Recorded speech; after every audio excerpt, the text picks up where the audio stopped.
ఓం నమో వెంకటేశయ్య. నేను మీ శ్రీనివాస్. భక్తి మార్గానికి స్వాగతం. తిరుమల తిరుపతి దేవస్థానం సంస్థను బట్టి మరొక లేటెస్ట్ అప్డేట్ కూడా రావడం జరిగిందండి.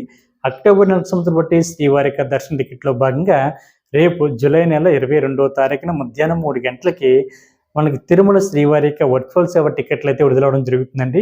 వర్చువల్ సేవ అంటే ఇందులో కూడా మనకి శ్రీవారి యొక్క ఆర్జిత సేవలు అందుబాటులో ఉంటాయండి. అంటే కళ్యాణం కానీ, ముంజిలి సేవ కానీ, శాస్త్ర దీపాలంకరణ సేవలు కానీ, ఆర్జిత బ్రహ్మోత్సవం కానీ.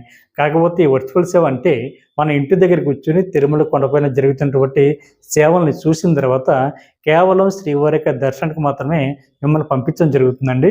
అందుకని వీటిని వర్చువల్ సేవ అని, ఆన్లైన్ సేవ అని, రూ. 500 దర్శన టికెట్గా కూడా వీటిని పిలుస్తుంటారు. కాబట్టి ఎవరైతే మనకి అక్టోబర్ నెలలో తిరుమల కొండపైన శ్రీవారిని దర్శించుకోవాలనుకుంటున్నారో, లేదు మీకు ఉదయం విడుదలవుతున్నటువంటి ఈ ఆర్జిత సేవలు ఎవరైతే బుక్ చేసుకోలేదో మీకు ఆల్టర్నేటివ్ కింద మనకి వర్చువల్ సేవ టికెట్లని బుక్ చేసుకోవడానికి అవకాశం ఉంది. కాబట్టి మీకు మొబైల్ నెంబర్ తోటి టీటీడీకి సంబంధించిన అఫీషియల్ వెబ్సైట్ ఏదైతే ఉందో ttdevaస్థానం.ap.gov.in వెబ్సైట్లోకి మీకు మొబైల్ నెంబర్ తోటి లాగిన్ అవి మీరు ఈ వర్చువల్ సేవ టికెట్ అయితే బుక్ చేసుకోవచ్చండి.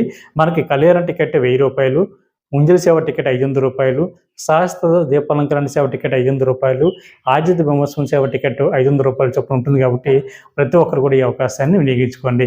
కాకపోతే మరొక విషయం అండి, వర్చువల్ సేవ టికెట్ ఎవరైతే బుక్ చేసుకుంటున్నారో ఇందులో 2 స్టెప్లు ఉంటాయి. ఒకటి వర్చువల్ సేవ డేట్ అన్నది బుక్ చేసుకోవడం ఒకటి, సెకండ్ శ్రీవారి దర్శన టికెట్ బుక్ చేసుకోవడం ఒకటి. మనకి స్టార్టింగ్ కనిపించేటువంటి క్యాలెండర్లో వర్చువల్ సేవ డేట్ అన్నది బుక్ చేసుకుంటారు. తర్వాత క్లిక్ హియర్ అని క్యాలెండర్ కింద ఉంటుందండి, అక్కడ ఒకసారి క్లిక్ చేసి మీరు శ్రీవారి దర్శన టికెట్ కూడా బుక్ చేసుకోవడానికి అవకాశం ఉంటుంది. ఉదాహరణకి మీరు 20వ తారీఖున శ్రీవారి వర్చువల్ సేవ అన్నది బుక్ చేసుకున్నారనుకోండి, మీకు దర్శనం అన్నది 21వ తారీఖు నుండి సంవత్సరం లోపు మీరు ఎప్పుడన్నా వెళ్ళి తిరుమల కొండపైన శ్రీవారిని దర్శించుకోవడానికి అవకాశం ఉంటుంది. కాబట్టి ప్రతి శ్రీవారి భక్తులు కూడా ఈ అవకాశాన్ని వినియోగించుకుని ఈ శ్రీవారి వర్చువల్ సేవలో పాల్గొనేటువంటి ప్రయత్నం చేయండి. ఈ వీడియో కనుక మీకు నచ్చినట్లయితే లైక్ చేయండి, షేర్ చేయండి, మీకు అభిప్రాయాన్ని మర్చిపోకుండా కామెంట్ చేయండి. ప్రతి ఒక్కరు కూడా మన భక్తి మార్గం ఛానల్ని సబ్స్క్రైబ్ చేసుకోండి. ఓం నమో వెంకటేశాయ.